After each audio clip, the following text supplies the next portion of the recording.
Well, let's first head to China, where US President Barack Obama lauded the efforts by Prime Minister Narendra Modi in bringing about policy reforms in the country on the back of the GST bill that was passed in Parliament. In fact, the two met in China on Sunday. The Prime Minister met the US President at the G20 summit and later at an informal meeting after separate meetings with Chinese President Xi Jinping and Australian Prime Minister Malcolm Turnbull. Topping the agenda for his meeting with Jinping was a continued Chinese support to Pakistan and on the issue of terrorism as well. Also on the agenda was Beijing's opposition to the Indian entry into the elite nuclear suppliers group. Terror remained the central theme of the Prime Minister's talk in his meeting with the Australian Prime Minister as well.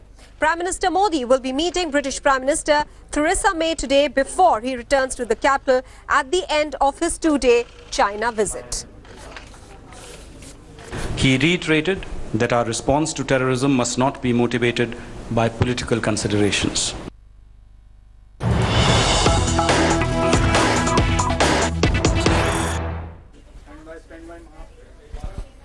All right, we're getting some breaking news at this hour. Let's quickly read it out to you. Discussions on financial governance at the G20 summit. Prime Minister Modi has said that fighting corruption, black money and tax evasion are central to effective financial governance. He also said that efforts to ensure zero barriers to effective administration policy and minimize treaty loopholes needed for good governance. This is what Prime Minister Modi has said today, this morning, while he was in China for the G20 summit.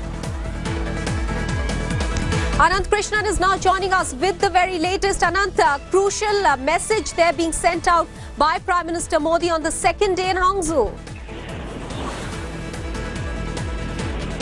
Well, that's right, Maha. Yesterday, of course, the focus was on the bilateral with Xi Jinping. But the latter part of the day and this morning is very much the focus is on India's message to the world in terms of what it can do as the fastest growing major economy.